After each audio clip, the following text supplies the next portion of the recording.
night's sleep? Good sleep? Praise God.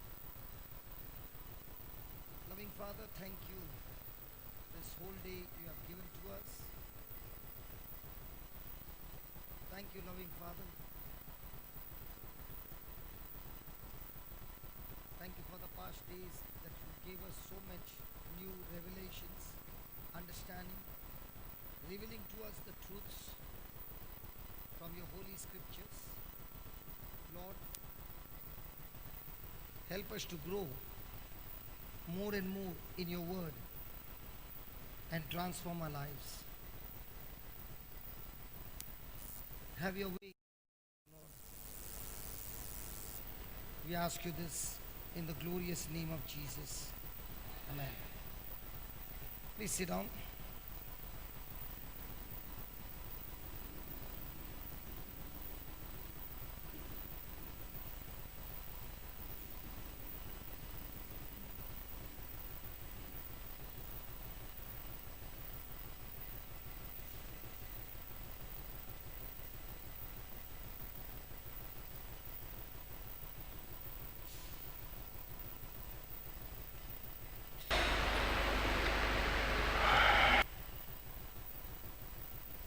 So yesterday we were learning on joy, that joy is a key that brings restoration, recovery, and we also learned that before the manifestation there has to be joy. Joy is a choice of a person when he keeps his mind stayed on God's word, God's promises. Now let's go to Habakkuk chapter 3.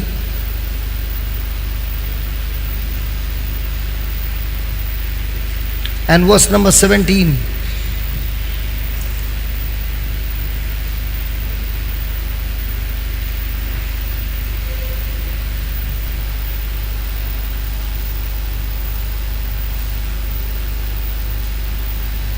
Are you ready? Let's read it together. Although the fig tree shall not blossom, neither shall fruit be in the vines, the labor of the olive shall fail, and the fields shall yield no meat, the flock shall be cut off from the fold, and there shall be no herds in the stalls. Now, when you read this passage, this particular scripture, does it speaks about good news, bad news, or extreme bad news? So here's a situation that everything has failed. In every area there is a failure. In every area there is bad things that have happened. And there is no hope. Hope has become hopeless. Situation has become extremely worse. Now look at the 18th verse. What does he say? Yet I will rejoice in the Lord. I will joy in the God of my salvation. Now, yet, say that, yet. Yes. Say that again. Yes. Say that again. Yes. Say that again. Yes. Now, was the situation right for him to rejoice? So as a Christian, for us to rejoice, should it be that the situation should be right and then only I can rejoice? The Bible says no. You can be in a very extreme bad situation and yet you can make the choice of rejoicing in the Lord. Now quick question to ourselves. We can rejoice when everything is going on fine. But can we rejoice when everything is hurting within you? When you look at the 17th verse, the person has lost everything. There's nothing remaining. A total loss. And all that loss comes at the same time. But the prophet says, yet I will rejoice in the Lord. I will joy in the God of my salvation. I will joy in the God of my salvation. Means when I rejoice, that joy will bring forth salvation. What is salvation? Salvation is your healing, your deliverance, your protection, your prosperity, your preservation. The whole package, nothing broken, nothing missing in your life. Now he says, God is a God of all these provisions. He is my healer, He is my savior, He is my protector, He is my provider, He is everything, the whole package.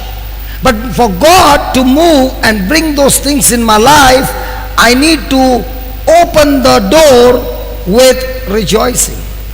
And that's what he says. Yet I will rejoice in the Lord. I will joy in the God of my salvation. Means I can see with my eyes everything has gone bad, but I can also see that God who is on my side is a God of recovery, He is a God of restoration, He is a God of multiplication, He is a God of prosperity. He will take something and turn it around and make it beautiful. Because God is interested in doing mighty things in our life. Why is He interested in doing mighty things in our life? Because He loves us. And because He loves us, He wants to do these mighty things, that when you receive those mighty things, you, like God, now want to imitate your Father and go around doing mighty things in other people's life, not with your strength, but with the joy that brings the strength of God, and now you're doing it in other people's life by the grace of God. So just because today my life is a mess doesn't mean it will remain the same till the end. The Bible says the things that we see are temporary. Say that. Can you see your neighbor? The neighbor is temporary. It's not for eternity. Everything that you see is temporary. It's subject to change. It's not permanent. And once you realize that God is saying the things that I see are temporary, but the things that He has declared in His word are for all eternity. Praise God. Hallelujah. Hallelujah. So if you see some sickness in your body, tell that sickness, I just saw you and I got news to tell you, you are temporary.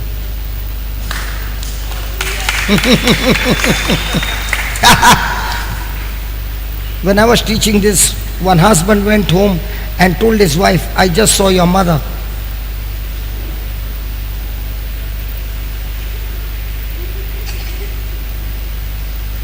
Hallelujah.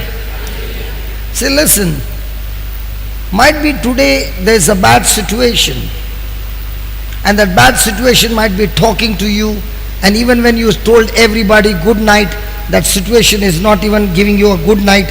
He's saying, what, you are sleeping, I want to have a vigil with you. And the whole night he talks to you, makes you cry, makes you miserable, gets you into depression and all those things. Now when such things happen, the prophet says, I will yet rejoice in my God, because when I rejoice in my God, the situations that are coming against me are temporary. The joy of the Lord will destroy those situations and turn it around and bring manifestation of good things in my life. Here I am standing before you, my friend, a person who has lost everything in life. No house to stay, no money to eat food, nothing at all. Absolutely gone. And then I'm introduced to Jesus. And when I'm introduced to Jesus, on one side, the memories of what I've lost is also coming. And on the other side, the person called Jesus has become my friend, my savior. And when I got into that relationship with Jesus, I found that the relationship with Jesus was much higher and much awesome compared to all that I'd lost. And I got into an addiction of that relationship, and I did not know at that time that when you get addicted to Jesus, He gives you His joy, and when you are in joy of not what you lost, but who you are with, whom you have with, I did not realize that joy that he gave me got me in faith, got me out of depression, and that joy became the fuse. And the dynamite exploded. All that the devil had trapped me for so many years, it blasted, and God took me on a journey of prosperity. And when I began to realize that, I began to realize I don't need substance in my life. I need the one who created those substance in my life. And when I have him, praise God, he supplies all my needs. I said he supplies all my needs. Was the breakfast good? I tell you, today afternoon, I was telling Anthony, put more salt, Prabha, in the food, because whenever you cook this food, it's so tasty. And then I have an issue. You fill your stomach, and then I have to preach in such a way that your eye don't close. Not even your one eye. Praise God. And you know what he turned and said? I'm going to make it more tasty today. I guarantee you, when you come back, you'll say the food was excellent. Now, why is it that we want to give you the best? Because we know the one who supplies to us is the best.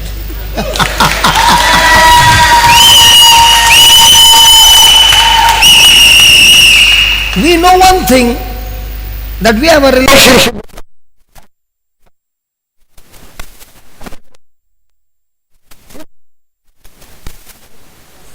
It's free, and the numbers are increasing. You'll be under tension. My God, more kharcha.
And this person said,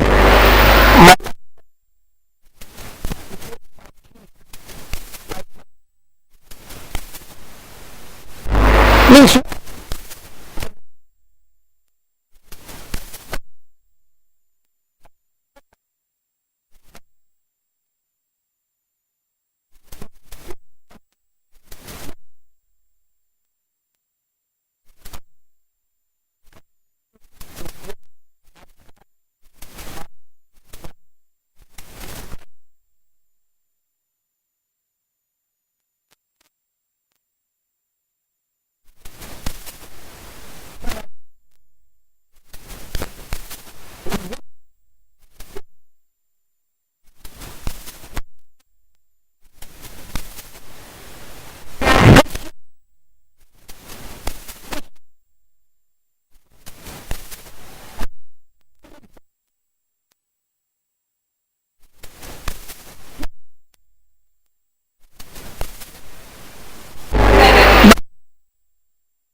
from the scripture, or are you talking about some joy that is giving you from this world?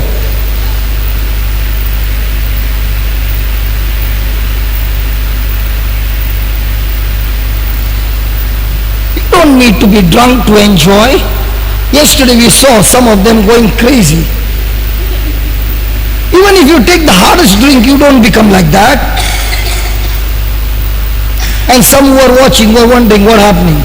If you want to explain that, just you have to start. Aha, oh, aha, aha, oh. Now when you started with faith, from the belly will flow the joy of God. Faith always looks mad. Because a person who is in faith is saying, I'm believing what the scripture says, not what my senses say. Senses says just put that 17 plus 17. Nobody's there. 17.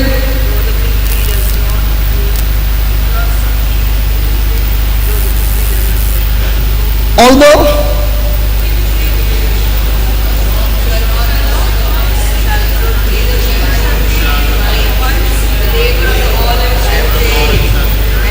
so looking at this, what would your senses say? Good news or extreme bad news? So can a person rejoice in a situation like this? But a Christian has a born again Spirit of God in him. He puts his trust in God because God is a God of my salvation. My God is a God of my salvation. Hallelujah. Hallelujah. 18. Yet I will rejoice in the Lord. I will joy in the God of my salvation. 19. The Lord God is the Lord God.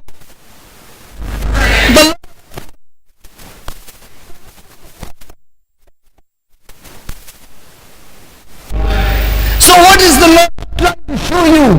When you have joy, it equals to strength. Whose strength? Fantastic. The Lord God is my strength. He will make my feet like hinds feet. Okay, there's a deer here and there's me. The deer's feet will be how much? Legs? This much? Okay, this much. Look at mine, man. Which one looks stronger? Valerie, whose looks stronger? Now, David, I will have to take you to the doctor for an eye check. Okay, now, David, here's a deer whose legs are thin like a chair. Chair legs are also thicker. Okay. Now I and the deer are going to have a run. Praise God. How many of you are?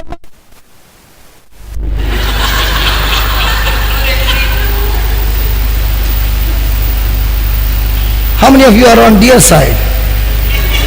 No. Isn't it funny? My leg looks strong. His looks like a stick. But when we have to run, he can run at a great speed. Right? What's the meaning? God has put his power in those legs and created for the deer to run at a speed we can't even imagine. In the same way, God is saying, when you are rejoicing, I'm going to put my strength in you, that when people look at you, they will say, hey, he's not qualified, but we don't understand how he gets the results. Because looking at him, he looks totally disqualified. He is not even having that wisdom. But when he's on the job, God only knows where whatever he does, that's what happened to Joseph. You put me in this department, I'm successful. You put me in that department, I'm successful. Put me anywhere.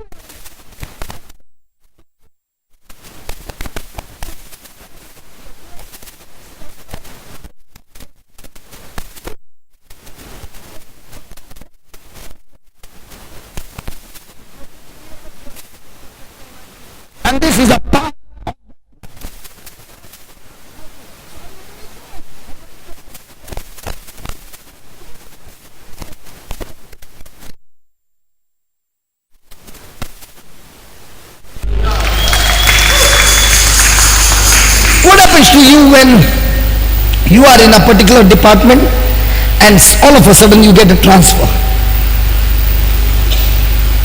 and they put you on a lower department. That is enough to get you depressed. Is it true? Come on, is it true?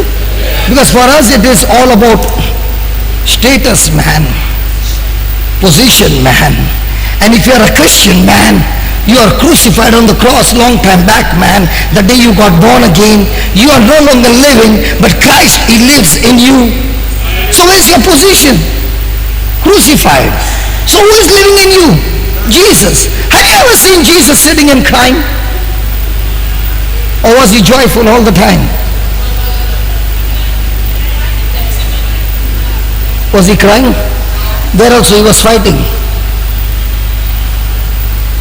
That's why when He came back, He said, let's go and get the job done. He was praying. He was not depressed that He did not want to go there.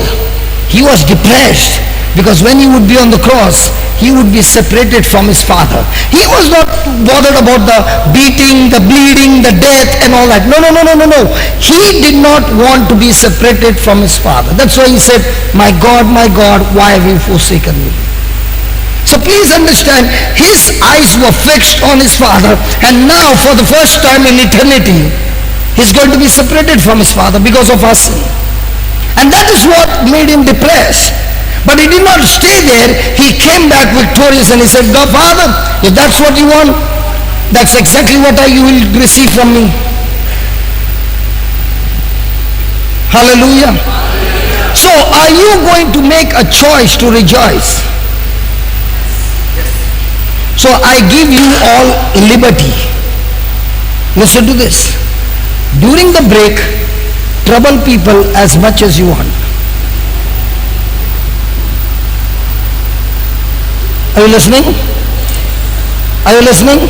I remember we were in Dacia and it was a live-in retreat in those days. And I told the people who were registering, please see that you don't send anybody back who have come with a bag. The capacity of the center is only 35 to 40. 35 clean, 40 extremely squeezy. They said, okay. I said, don't send anybody. After a few minutes, they came and said, brother, we have registered only 135. I said, good, take more. They said, we don't understand. How are we going to sleep? How are we going to eat? How are we going to the washroom? I said, the real retreat is not when you're comfortable. The real retreat is the atmosphere is uncomfortable. You come to the class, learn from the Word of God how to deal with uncomfortable situations and still be joyful, get the strength and then start living. But I'll tell you, when you are a preacher, you always get a special room. Is it right? Come on. In the Bible, Jesus says, if you are the leader, you be the servant. But here, if I am the leader, that's why you should be a preacher. So I got a special room and now 135, and there were some sick people who came. I said, you can take my room. So they said, where do you sleep? If I don't get anywhere place, one place I can get, one step is enough to sleep. And when I went and slept on the first step, there was no problem with anybody. Everybody went and searched wherever they got a place and they went to sleep. Morning when they got up, I said, how was the sleep? Fantastic. It's only in your mind, I did not get this place and I did not get that place. Because after you're sleeping, you don't even know where you're sleeping. Only before the sleep you're looking. Or even in your sleep. It's all in your mind. And I'll tell you, that was the best retreat of my life. And I told them, we have got special people over here, some with the badge, some without the badge. Their job is to trouble you. And if somebody troubles you too much, you can come and inform me. In those 5 days retreat, there was not a single complaint. In the morning, people were standing outside the washroom. Come out soon. Come out soon. But there was no complaint. Each one helping the other one. Are you in more emergency? You can go, brother, but please come quickly. Everything was superb. And that was the real retreat. The real retreat is not when you're comfortable. The real retreat is when you're uncomfortable and you're training your mind to rejoice in that uncomfort and still focus on Jesus. So what we are going to do in the afternoon is, we are going to get the chairs out and everybody will sit on the floor. Some of them fainted. Hallelujah. Can we change our thinking and rejoice? That's why I've got no problem anyway. Adjustable to anything. No problem. Food is there, praise the Lord. Food is not there, praise the Lord. It's all in the, hello, it's all in the, because this body always wants nice. And if you give this body too much love, this body will make you life miserable.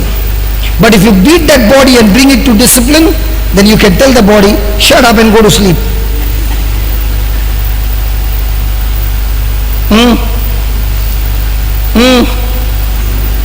Hello, yes?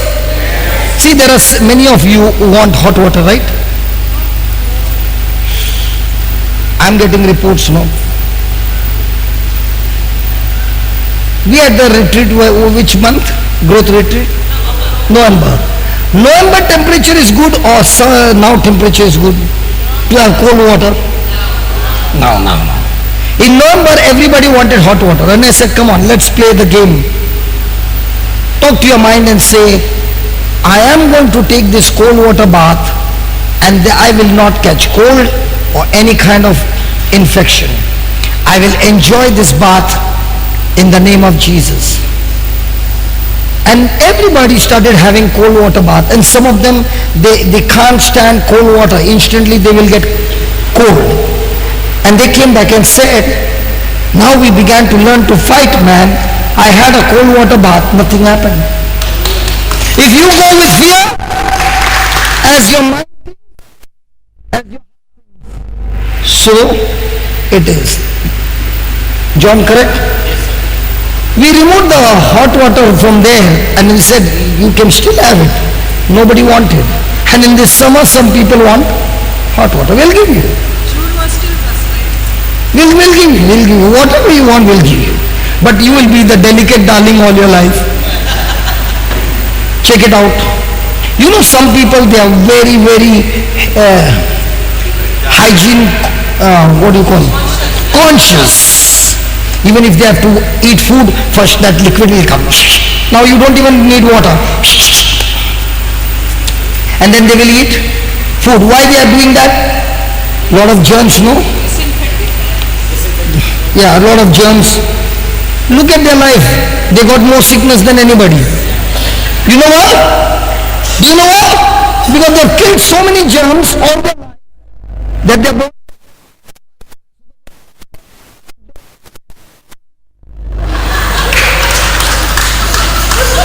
But you look at the neighbor's children, full infection, and even mud. Anything happens? Our children, yeah, mommy, nice. Delicate darlings. Look at your neighbor's eyes and say, hi, delicate darling.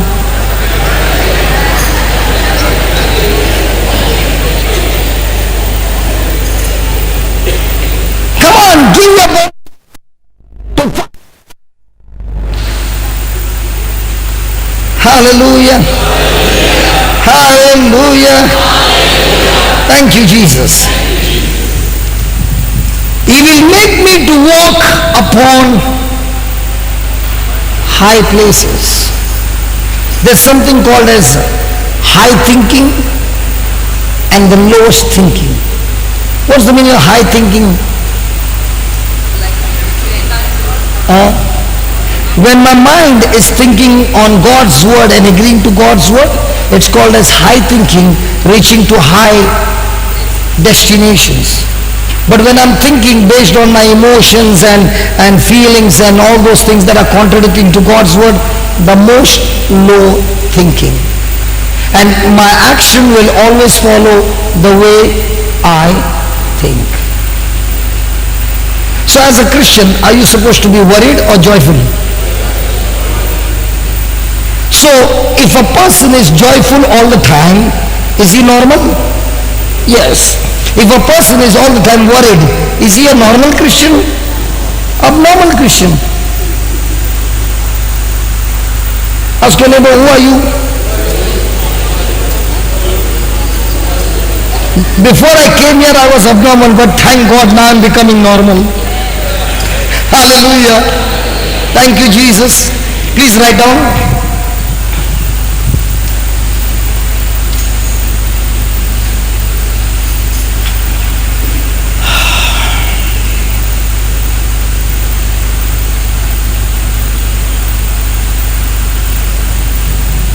The situation does not have to be right. The situation does not have to be right. That please put that capital letter right. For us to rejoice. The situation does not have to be right for us to rejoice. Bold, capital, whatever. Please write it with bold letters. When we rejoice, God restores. Restores.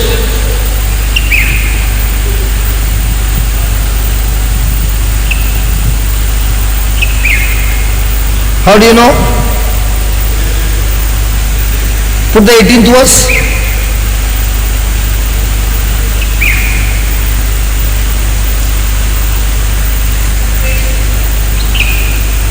The 18th verse says what?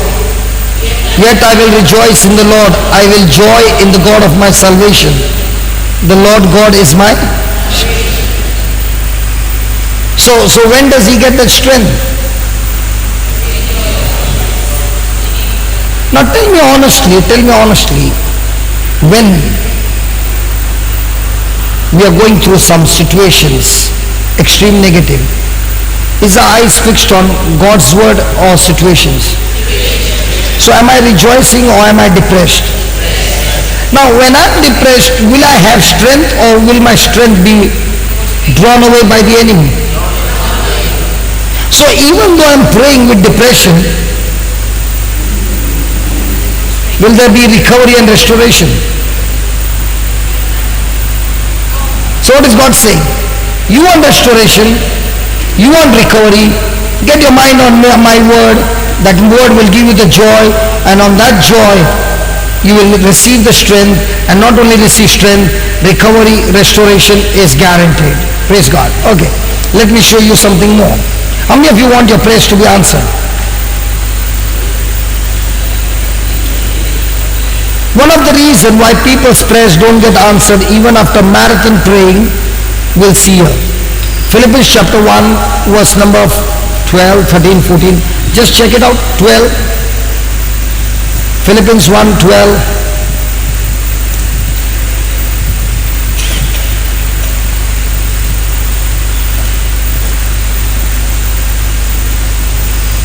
Philippians 1, 12.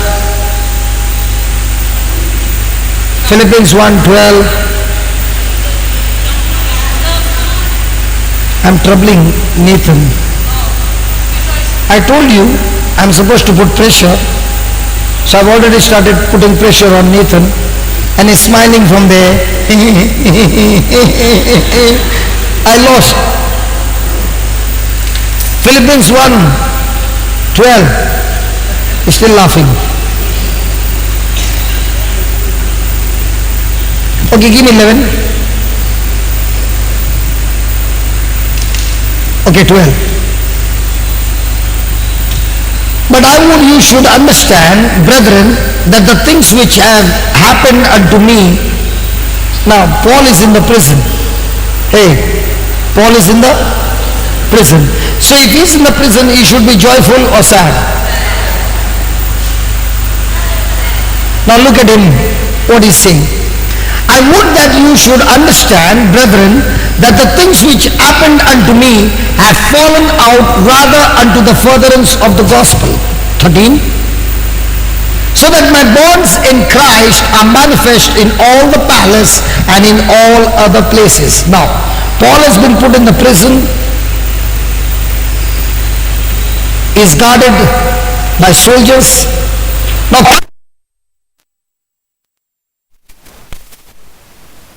no.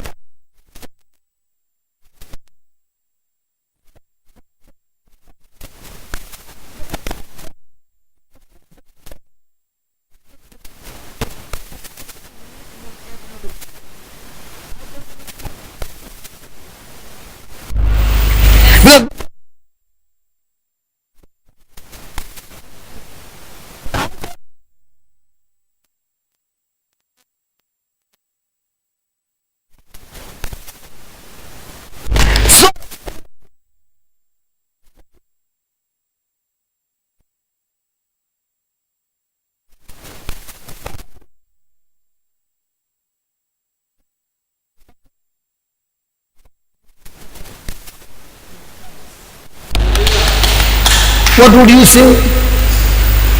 What would we say? God, God.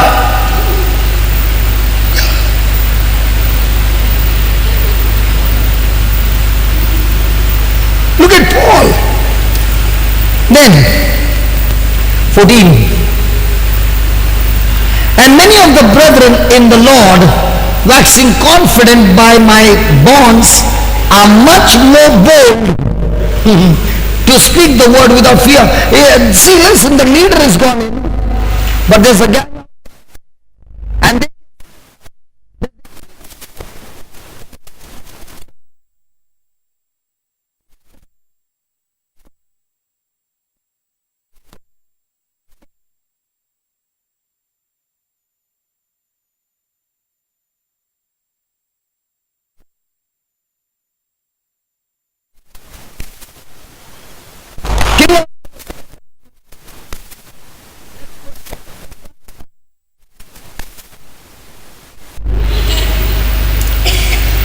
come on, let's be serious, man.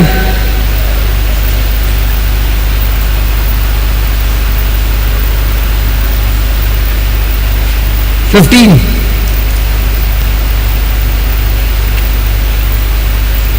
Some indeed preach Christ even of envy and strife, and some also of goodwill." Now there's a division. When I've gone in, there are some who are preaching the gospel out of envy. They did not like me. They hated me. They were offended. They were bitter of me. So now they got a golden opportunity to go and preach the gospel in such a way that when the soldiers and the authorities see that these people are preaching, they will come after me because I'm the leader, and they will torture me more. With that intention, they're going and preaching. But there are some who are preaching with an intention.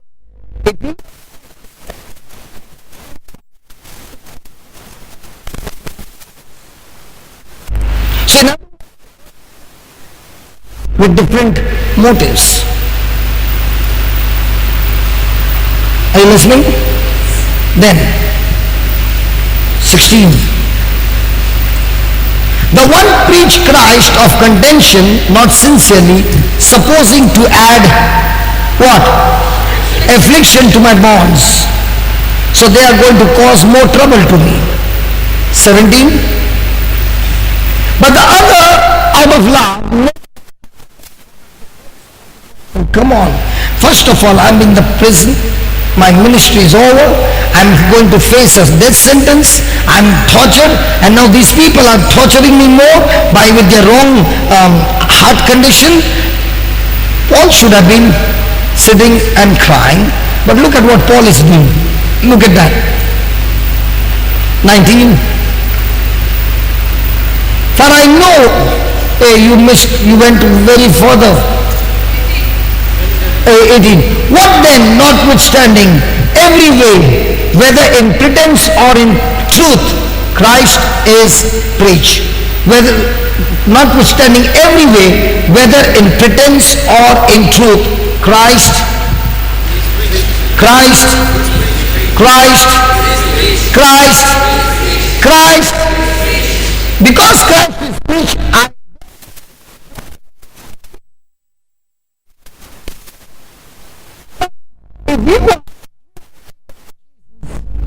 you know what you'll say? Hey, who is preaching then? A Hindu is preaching, praise God. Muslim is preaching, Sardar is preaching Jesus, praise God. A Pentecostal is preaching, praise God. A Protestant is preaching, praise God. Whoever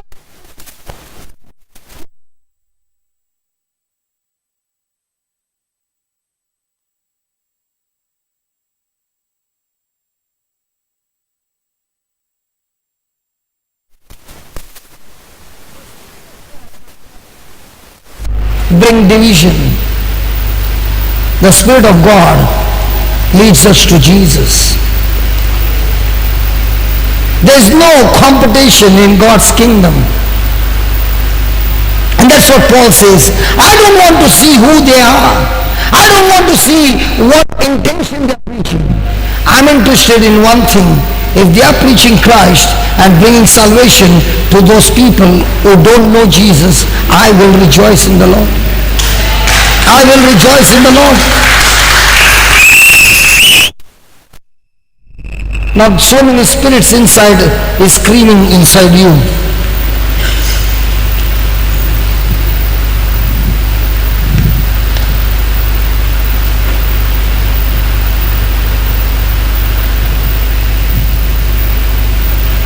You also change the color?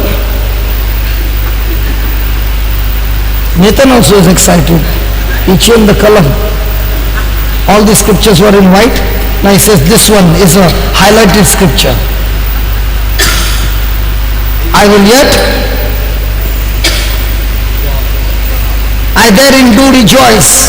So what is he rejoicing in? His own condition? Or what is happening around? Is he focused on himself?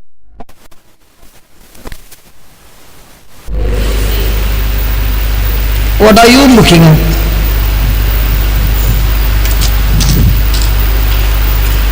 Come on, what are we looking at? And what about the souls that are going to hell? It's all about us. 19.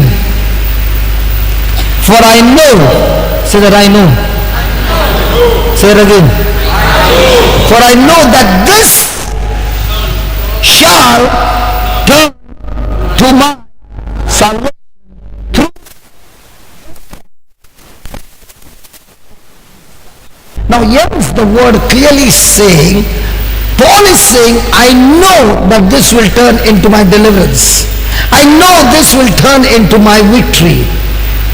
What will turn into my victory? What is that this? I know that this, what is that this? My rejoicing, my joy will draw what? The Spirit of Jesus Christ. Your prayer is good that you are praying for me.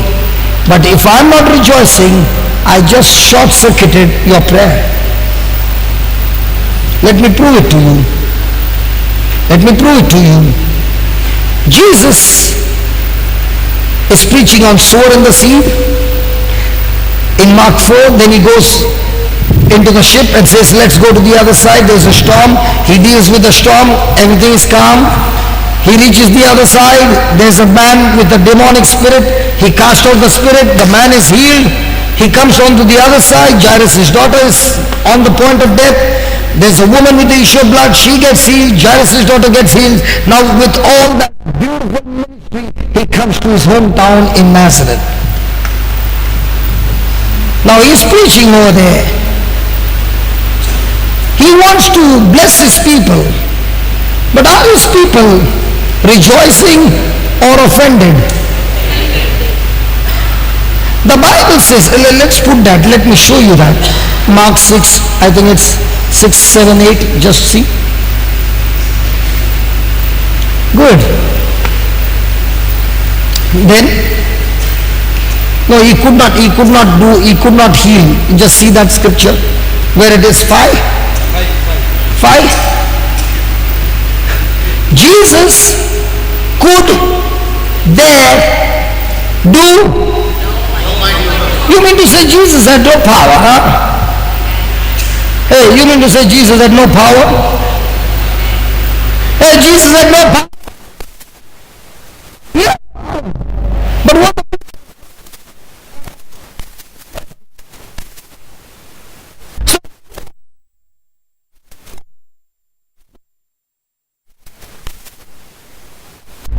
He can.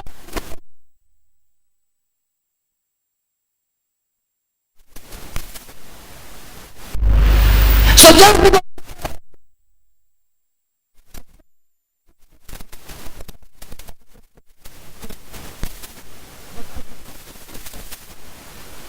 will the Spirit of Jesus show up?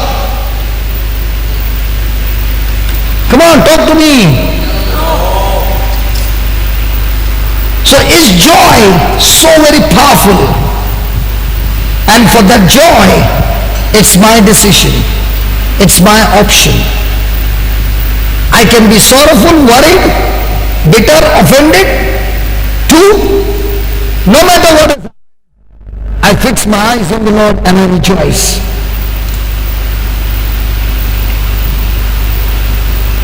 So for the Spirit of Jesus to show up and deliver me, it depends on whom. Please talk to me. So write down.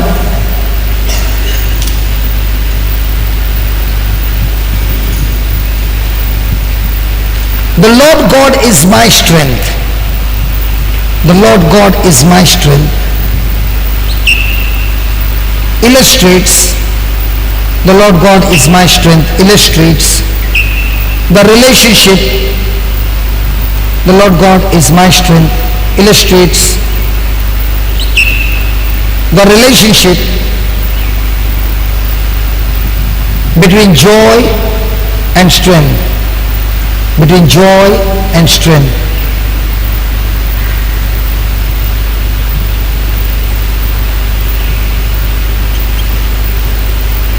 Like a dynamite, joy is the fuse to our faith. Joy is the fuse to our faith. Faith is required. Faith is required to take possession.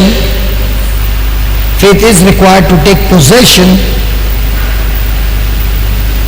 of all grace as made available. Of all grace has made available. But a fuse is needed. But a fuse is needed to ignite the dynamite. But the fuse is required, is needed to ignite the dynamite. So faith is like what? A dynamite. It can bring the mountain down. Praise God. But it requires a fuse. So all that God has promised us is the grace of God. We don't deserve it, but He gives it to us. But for the promise to take the ignition and explode and bring that grace into manifestation, I need joy. Hallelujah. Thank you, Jesus. Let's go to Jeremiah 33.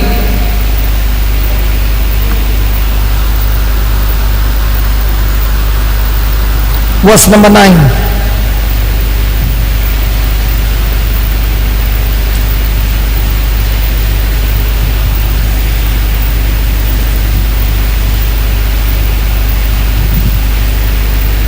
Jeremiah 33 verse number 9.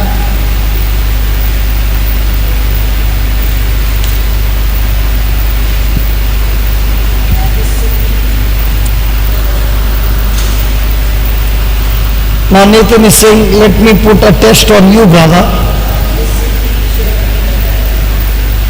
I'm not bringing that scripture out. You want to put pressure on me? I'm putting some pressure on you to see how you react now. Isn't it a wonderful game?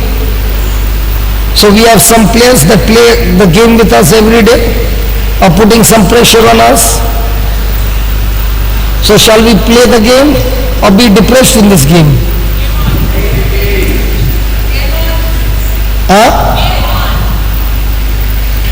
Praise God. The city will be, and it shall be to me a name of joy, a praise and honor before all the nations of the earth, which will hear all the good that I do unto them, and they shall fear and tremble for all the goodness and for all prosperity that I procure unto it. So this is what God is saying, that this is what He is going to do. Hallelujah. 10. Thus says the Lord again, there shall be heard in this place which you say shall be desolate, without man and without beast, even in the cities of Judah and in the streets of Jerusalem there are desolate, without man and without inhabitant and without beast. 11. The voice of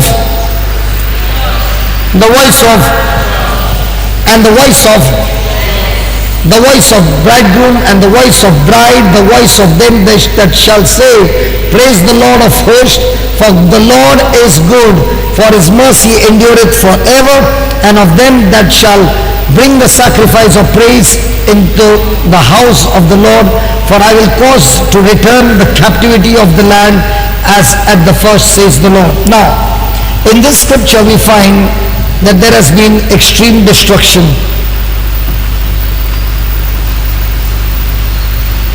But in the midst of all that, the Lord is saying, I want you to rejoice. Praise the Lord.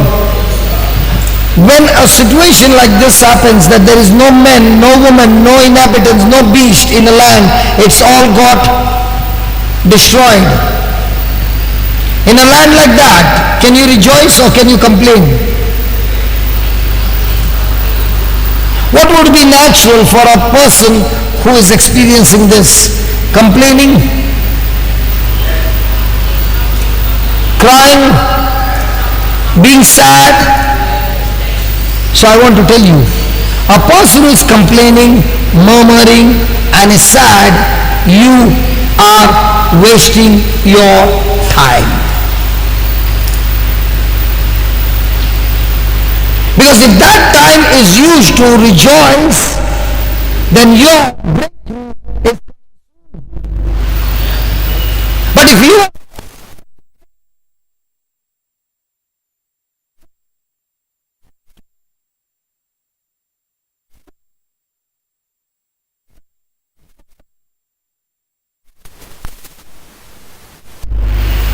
and that's why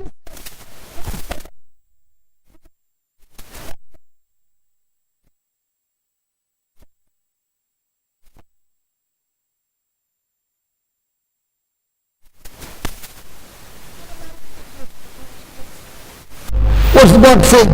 I'm going to restore everything back. But before the restoration can come, there has to be a voice.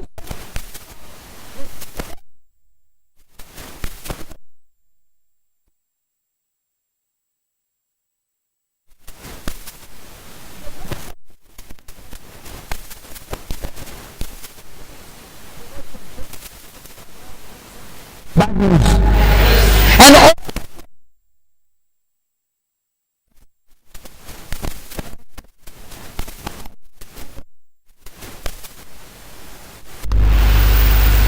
Where did we learn that? In this world. So the next time you are...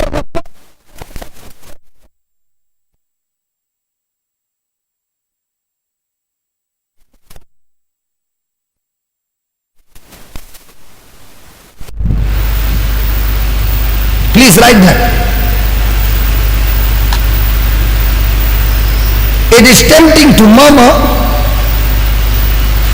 It is tempting to murmur, complain, and be sad.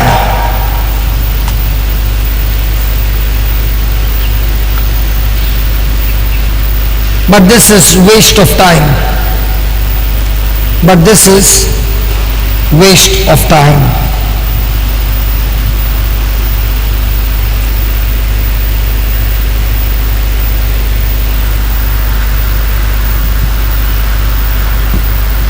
Look at the next slide.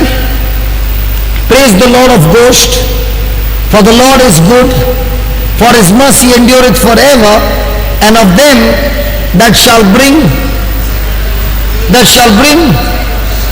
Hey, come on, when you are in a situation like this, can you ever praise God and thank God? Do you feel like praising God? When you're hurt, when you are going through some negative pressures, do you feel like praising God? Come on. And the Lord is saying, when you don't feel like praising and thanking God, and yet you praise God, it is called as sacrifice or praise. What's the meaning of the word sacrifice? What is sacrifice? When you give something and it hurts you and you are giving it because of love. The mama looks after the child. She's gone to the office, come back late night in the evening, and the child is sick. She stays the whole night awake,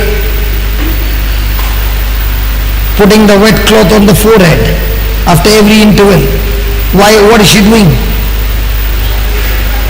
Investing. Very good. When the child will become big, the child will look after me. In today's world, you are deceived.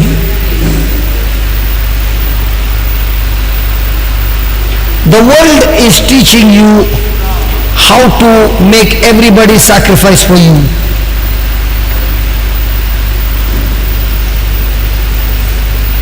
Every generation is different. When we were small, we used to come to grandma's house, and all of us cousins and everybody would gather together, and we would be 18 to 20 of us, uncles' children, aunties' children, all of us, and we used to stay there for 1.5 months, and even when we are going, they are crying, why are you going? And while going, they will give a jackfruit and coconut and all that. Do you remember that generation? Try doing this generation. When you are entering in only, they will ask, how many days? Okay, next question. When we were small, did we ever have the guts to open our mouth to our dad and mom? We got married, we got children. Did we ever open our mouth? Today's children, the society teaches them, your dad and mom are shouting, call.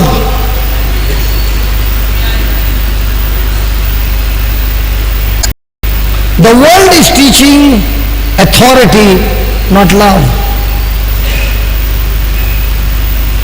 And the more and more they are taking people out of love, the more and more people have become selfish. I always want to search for one grandmother and grandfather who had a divorce. Till today I did not get. But this generation, sometimes in the hall, sometimes in the church only, mass, Father, stop the mass, we are going.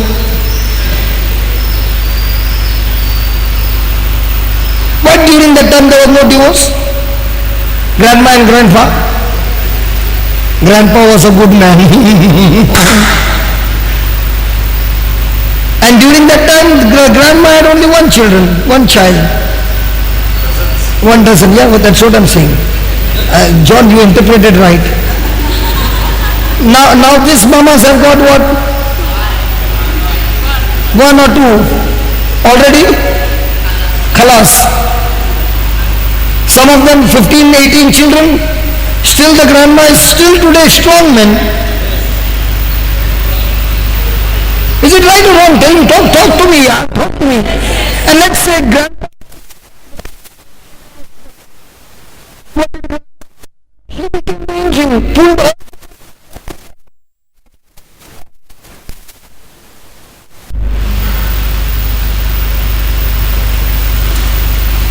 As generations are going on, man is becoming more and more selfish. He is only concerned about me.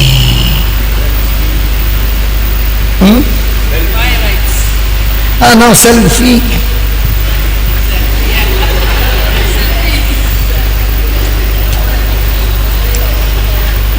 Some of them get so depressed. If you want to make a woman depressed, just go and tell her, you look so fat. Enough, that day is gone. She will go and tell her husband, am I? Tell no. You're good, no, tell her. And if somebody has put some photo on the Facebook, just write, what man, all dark lines over here, finish. Khalas.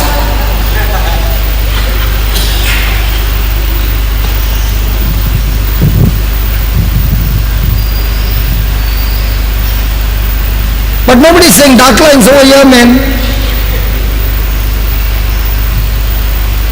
Dark lines over here, I want to put all the cream and make it white. Dark lines over here, let it be red. Hallelujah. Thank you, Jesus. So write down. Praise God. Praise God. When we do not feel like it. Praise God, when we do not feel like it, is a sacrifice. Praising God when we do not feel like it is a sacrifice.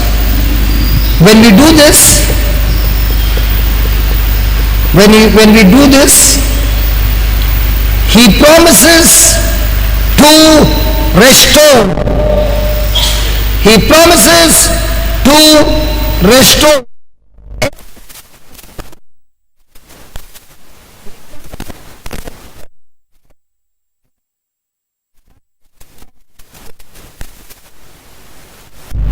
Everything. He promises to restore everything in our lives that was taken captive.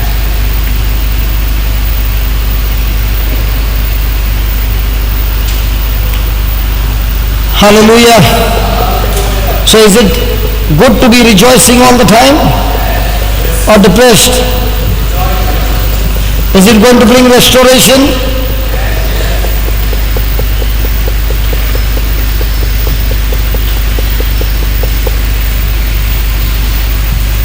So no matter what the enemy has stolen, it will not only be restored, it will be restored 7 times.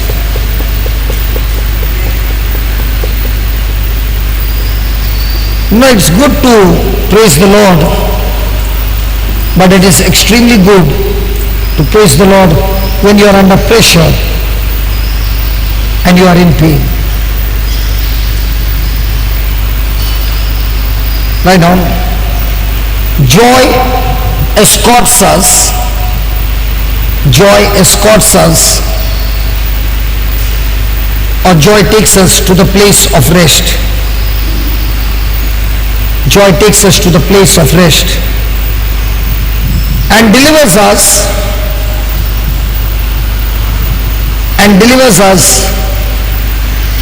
from the stress of the day, from the stress of the day, the cares of the situation,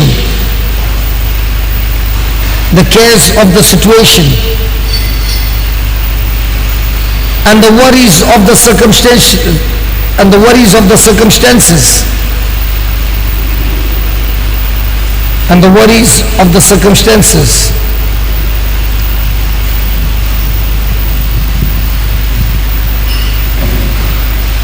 joy will make us happy.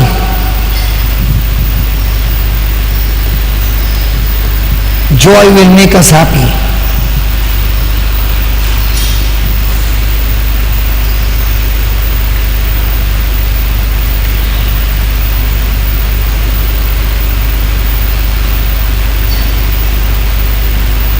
So what's the difference between joy and happy?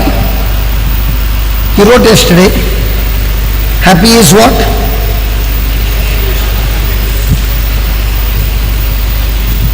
Happiness is based on a condition, and joy is based on what we know. So when you are going through a negative situation, what is your condition? Negative. Will it make you happy? No, it will make you unhappy. But if you are focused on what you know through the Holy Scriptures, that joy will turn the situation and bring forth the recovery and the restoration of all that the enemy has stolen, and that will now bring happiness. So joy will lead you on a journey from sadness to happiness. But if you are a person who is sad, sadness will lead you to the journey of more destruction and more misery. So which one should you focus on? Joy. So no matter how bad your situation is, when we make that choice of praising God, thanking God in that situation, believing that God has got not just plans but mighty plans to do great and mighty things in my life, and that He is with me, He will never leave me, never forsake me. Praise God.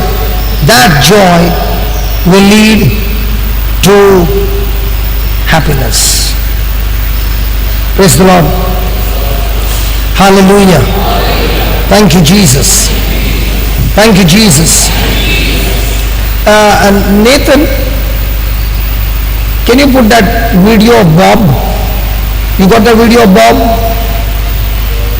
We'll just see in this video how Ashton has got Bob. Yeah. We'll look into this video.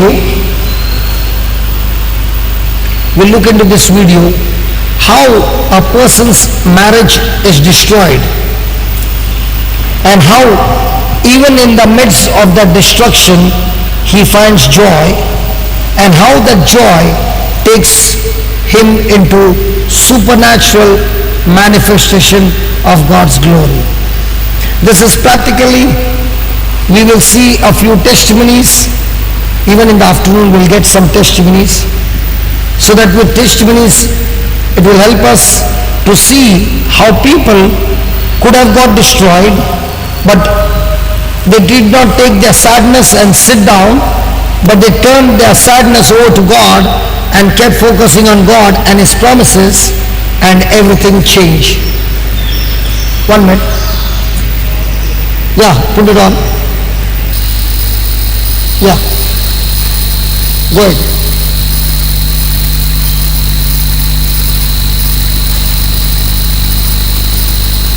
It's on.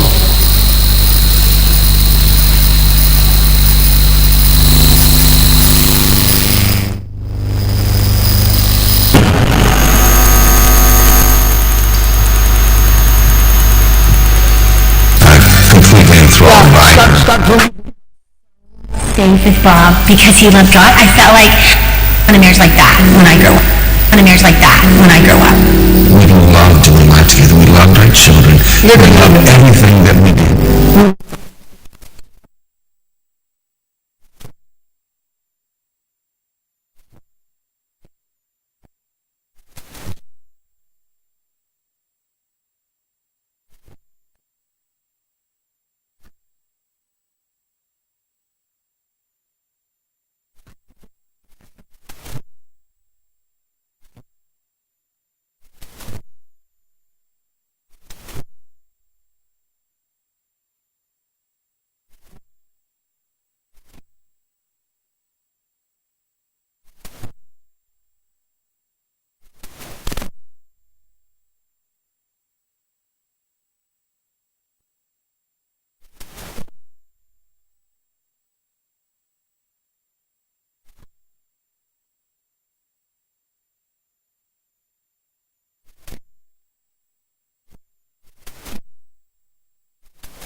Do you think that would have been easy?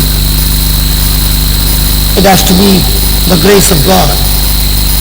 What if we had to take that phone and call up the lawyer? He never called the lawyer. He called the counselor. He turned himself to the Lord. The Lord gave him the joy, gave him the strength to accept the situation, and gave him tremendous love. And that's what he said.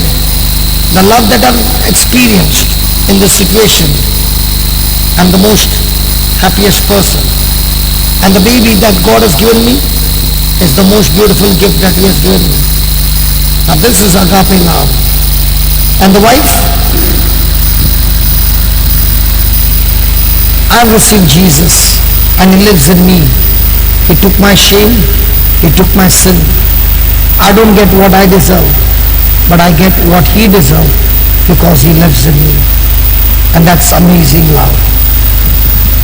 Now the same situation could have been handled, not focused on God, and it would have been ended up with a disaster of the whole family being ripped apart, and everything would have been a chaos.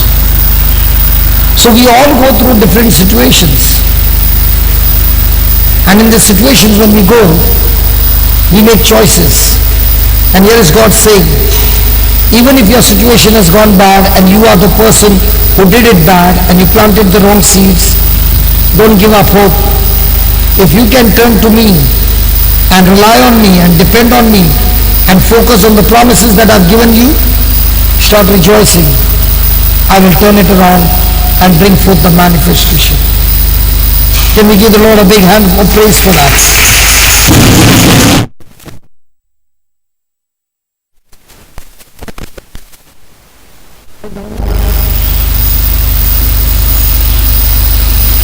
Count it all joy.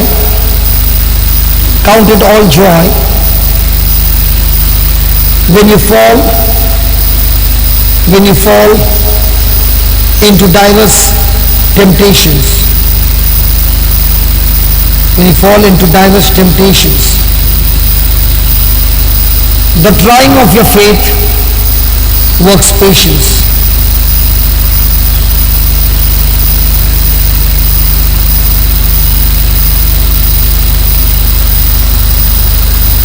Now, just put up James chapter 1 verse 2.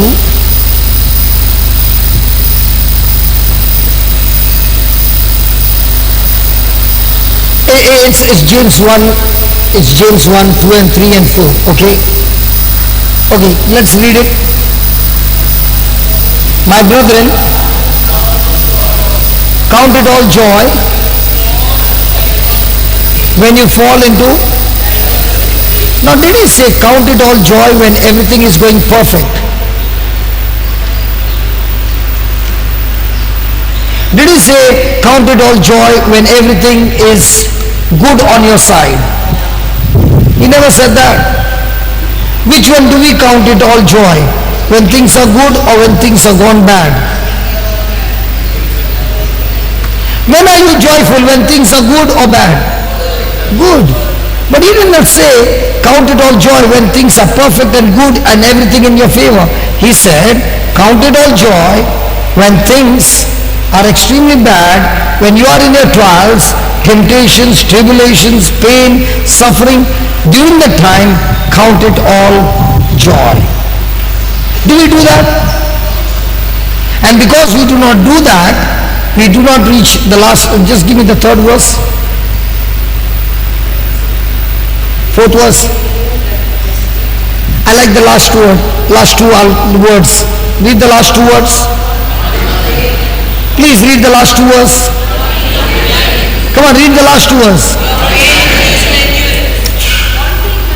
Last two words. How many of us are praying for that? All of us pray for that. Lord, let there be no lack. Let every need of mine be met. Every desire be met and all that. But he's saying for you to get that, to that position, the first key is get into joy. Because if you have no joy, you will never reach a destination wanting nothing.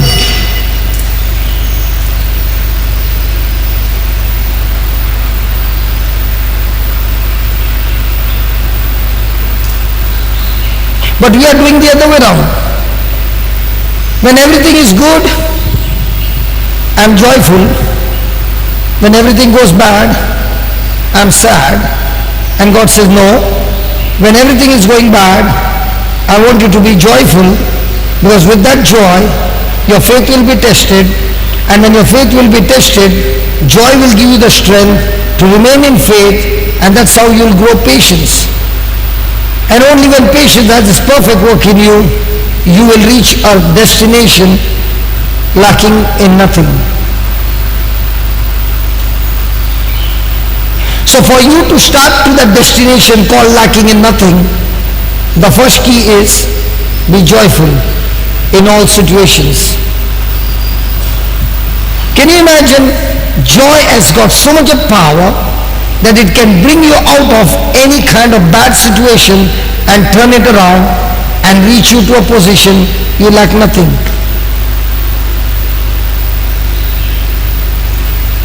When I look into my life, Nathan was eating biscuits, Parle-G biscuits. That Parle-G has got a huge connection in my life. When I did not have money, I wanted to save money, because my intention was I want to start my business again. So I would get the money, but I would save that money.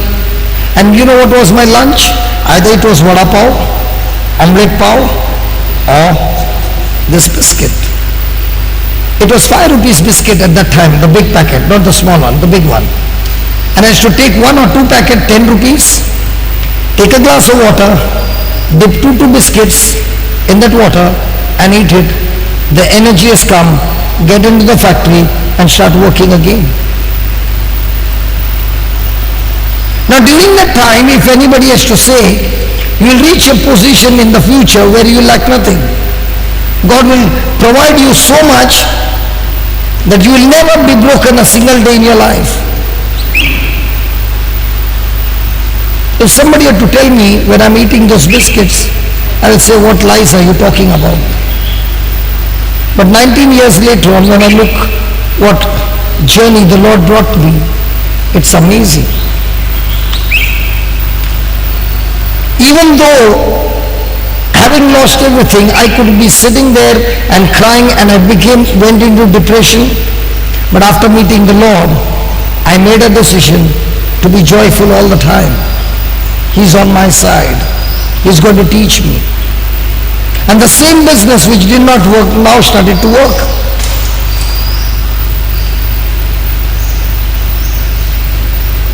And that is why the Lord is saying, no matter what mistakes you have done, no problem. I can still help you and get you out of your mess. But on one condition. The first thing I want from you is joy. And joy comes only when you believe in the Lord's word. Joy is not happiness. Joy is your decision to believe. Joy is your decision to get your mind focused on what God has promised you. What God has promised me is grace, because for the things that I've done, I don't deserve it. But He gives all those promises in Christ to me absolutely free as a gift. And if I choose to believe those promises, I'm already joyful, because I know it is on the way. Why do you think a farmer sows the seed? You know, when he sows the seed, he has actually lost that seed. He has got mustard seed and he throws it. Can he collect all those seeds back? He has lost it. But why is he still sowing? Because he knows the season is right, the soil is right. If I water it right, that seed will sprout, and that seed will not give me the same. It will be in multiples. In the same way now, when I understand this is the promise of God and this is what He said, so when I believe, I'm already joyful for the harvest that is on the way. All I have to do is to see to it that I focus on the crop. The farmer doesn't sow the seed and then goes to sleep day and night and saying, God, you make it happen. He has to go during the day and work in the field, and at night go to sleep without worry. But when he does his responsible work in faith and goes to sleep without worry, is he growing the crop? Or God has put that power in that seed to produce itself in multiples? Come on. The same way God is saying to us, when I have given you my seed called the Word of God, and if you have planted that seed in your heart and you are believing, do whatever is necessary, your daily duties, and the rest you leave it to me. I will make it sprout, I will make it grow, I will see to it that it matures, and when it comes back to you, it's not coming back the same, it's coming back in multiples. And the multiplication is so big that you can't even understand the multiplication.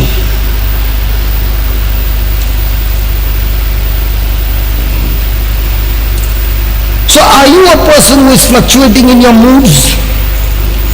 Then your harvest is coming so close and you're in good mood, and then you found it's gone. How does it look, John? You went 3 kilometers this way and you have to go another 4. Okay?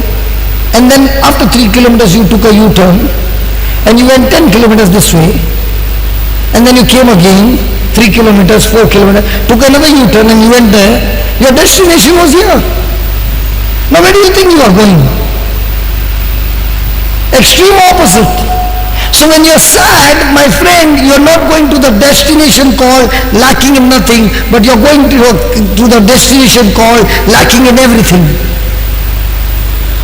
And God is saying, if you can be just joyful, no matter what you see, I will take your vehicle with a U-turn and lead you to my destination where I promised you all those things that my son did for you, and you will reach that destination called lacking in nothing. Can you ask your neighbor, do you take U-turn with your sorrow and with your sadness? Think about it.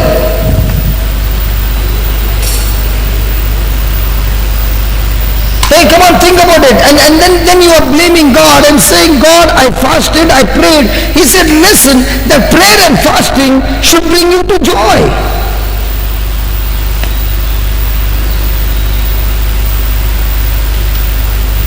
But if it's not getting you on joy, there's no U-turn taking towards God's destination. Because when joy comes, the first thing that joy will do is get that sorrow out of your mind and you will be at rest. Say that, rest. Now when I see you, you all look resting in the body, but not necessarily all of you are resting in your mind. Some of you are already looking at the watch when it's going to be tea time. So is that called resting? You are restless. Tea, tea, tea, tea. And I'm saying lacking in nothing, tea. Lacking in nothing, tea. I said, listen, I'm taking you to a place called lacking in nothing. No, tea. We have our own wants and we want them now. And God is saying, no, I'm not giving you now. Show me some joy. That's your baby, right? Will you give a fire, matchstick and all, and a knife? When she grows up, you'll teach her to cook. You'll teach her how to cut. But now will you give her? She'll blow up the house. In the same way, God is not giving you the resources, because now if He gives you the resources, you'll blow up everything. He says, show me some maturity with your joy.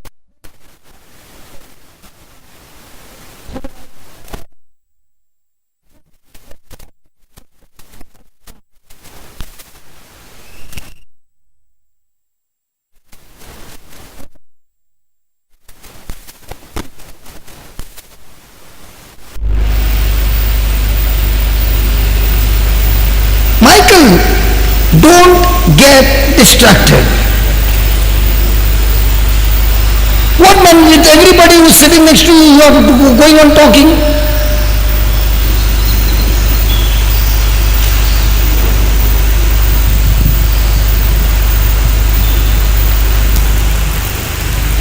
Michael, can you have some joy? When I told you to separate? Where's the other brother whom I put in front? Where is he? You are sitting every day in front.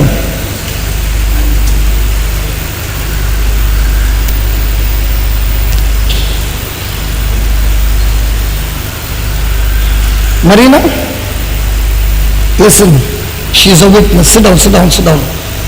Do you remember one day you were sitting back? And what did we say to you?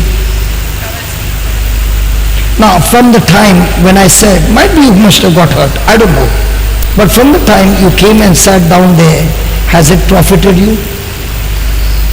Honest answer. Yes. Has life changed? Yes.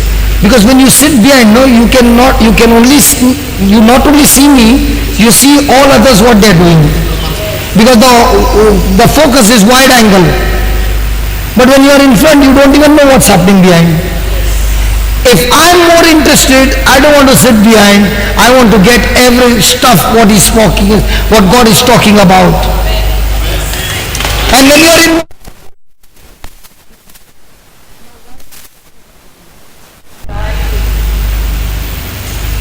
you know, how do I know a person is going to get destroyed? When he first comes, he sits on the first row. After that, he gets some knowledge, he goes to the second row. After that, he gets some more knowledge, he goes to the seventh row. After that, he gets the knowledge, he only comes to the last seat to talk to everybody. I know that person's life is over. Because now he's saying, I know. When a person says, I know, your life is miserable. Because you can say, show me what's happening in your life that's supernatural. Don't come and put a title here, I'm so and so. Show me the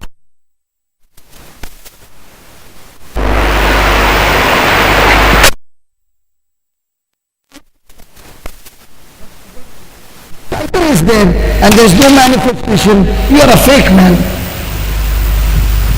Because the first scripture that we learned was the Spirit himself. Means what? When you speak, he comes and confirms what is being preached. And if it's not happening, there's something wrong with you, not with the Lord. Now are healings and miracles taking place? Were they happening before? You were a teacher of the Bible, right? Before? In the catechism class? Were they happening? No. Why is it happening now? Because now you have changed.